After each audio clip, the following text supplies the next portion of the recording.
Thinsar Shunlei Yi is in hiding after escaping Yangon. Raised in an army home, she's nonetheless become a prominent activist against the military. She talks about the trauma of the past year. I still have nightmares and I still have a lot of different guilty survival guilt that we remember because my friends are being killed. My friends are now in prison, torture. You know, they lost their properties or their family members. More than 1,100 people have been killed since the coup. Police have arrested thousands and soldiers have fired indiscriminately on demonstrators.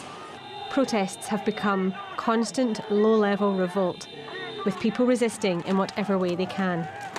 But one side has all the weapons and people live in fear. International diplomacy hasn't offered much hope. The Association of Southeast Asian Nations put forward a plan. Myanmar has failed to implement it.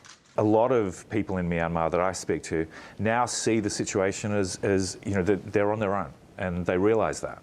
And they do feel abandoned by Western democracies, by the international human rights movement, by the international media, by everyone. And I think that's going to fuel, I think, an even more bitter conflict between normal people and the State Administration Council and the Myanmar military.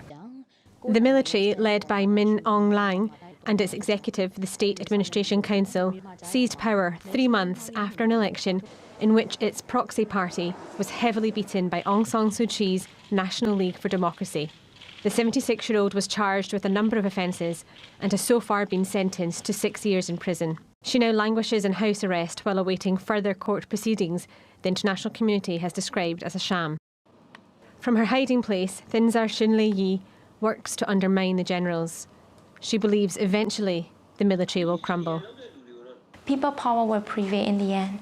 We'll eventually make sure there will be no more dictators and no more coup in the country. 1 year on, and protesters still publicly defy the military authorities, and the flame of resistance still burns. Claire Herriot, TRT World.